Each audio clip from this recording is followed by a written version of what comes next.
qu'est-ce que je m'ennuie? Attends, je vais aller checker sur Instagram. Et si j'allais voir un tour sur ma chaîne?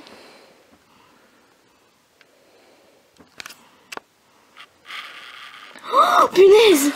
Waouh, c'est énorme! Emma, Bonjour à tous! Alors déjà, je tenais à vous souhaiter une bonne année 2017, plein de bonheur, de la joie, de la réussite, de la santé, tout ce qu'il vous faut. Et avec Carla, on a eu un super cadeau pour commencer l'année 2017 en folie, donc... On a eu 1000 abonnés, alors merci, c'est super, ça nous souhaite une bonne année et on commence très bien. Donc voilà, c'est génial, je tenais vraiment à vous remercier de nous suivre, ça va faire un tout petit peu plus d'un an qu'on a notre chaîne et on est vraiment super contente, c'est vraiment un super accomplissement pour finir bien cette fin d'année et commencer bien 2017. Donc je tenais vraiment à vous remercier. Et puis en parlant de 2017, en parlant d'objectifs, en parlant de tout ça, j'ai décidé de vous faire une petite vidéo pour parler de tout ça. Donc je vous laisse avec la suite. Donc voilà, c'est 2017, je pense que comme tout le monde, on a des nouvelles résolutions, on a des objectifs qu'on souhaite se donner. Et donc pour tout ça, je voulais vous en parler un peu. Donc déjà de mes objectifs à moi, ça serait de réussir dans les compétitions. J'ai des objectifs sur YouTube, j'ai des objectifs dans le travail à cheval, j'ai des objectifs dans mes compétitions, voilà. Et c'est vrai que l'année commence et cette année ça va être une nouvelle saison de concours et je me dis que peut-être vous aussi vous allez commencer les concours. Et pour ça je voulais vous donner quelques petits tips, quelques petites idées pour bien se préparer pour le commencement d'un concours. Donc voilà. Donc tout d'abord, il faut savoir si on a envie et si on est prêt à se lancer dans la compétition. Donc ça souvent, je ne pourrais pas vous dire à vous si vous êtes prêt ou pas.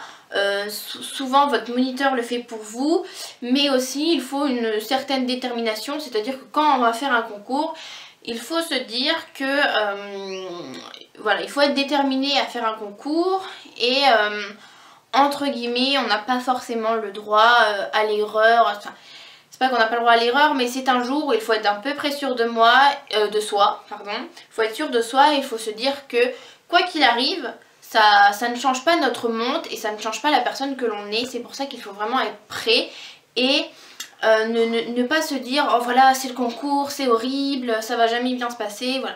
Il faut se dire je suis déterminée à faire des concours, ça me plaît, j'ai envie de me donner un peu de challenge et donc voilà, pourquoi pas cette année. Qui dit concours dit poney ou cheval, donc pour le choix de l'équidé que vous allez monter, il faut bien sûr avoir quelques critères de sélection entre guillemets, c'est-à-dire que soit vous allez emprunter un poney du club ou un cheval du club qui vous sera décerné par votre préférence ou par votre... voilà, vous préférez un poney, vous allez le prendre, ou bien c'est votre moniteur qui va vous attribuer un poney. Mais si tout hasard, vous voulez choisir votre cheval, parce que vous voulez vous acheter un cheval ou un poney cette année, et donc voilà, cette année vous voulez faire du saut, du dressage, voilà, il faut que le cheval convienne avec votre discipline. Donc pour faire un choix... de cheval, tout simplement, il faut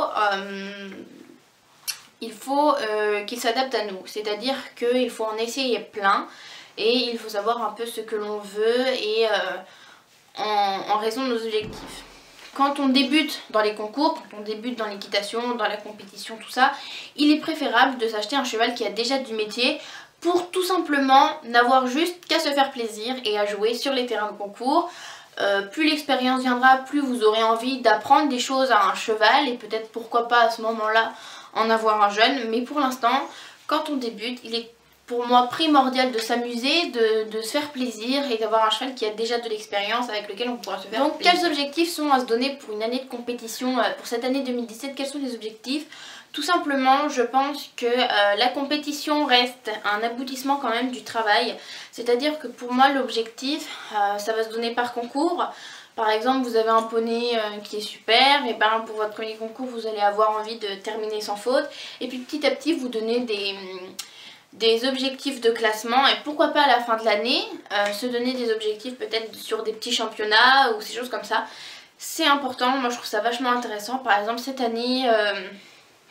je me redonnais les objectifs comme je m'étais donné l'année dernière, c'est-à-dire me qualifier aux différents championnats. C'est-à-dire que l'année dernière, je me suis qualifiée sur les meilleurs jeunes de France en amateur élite.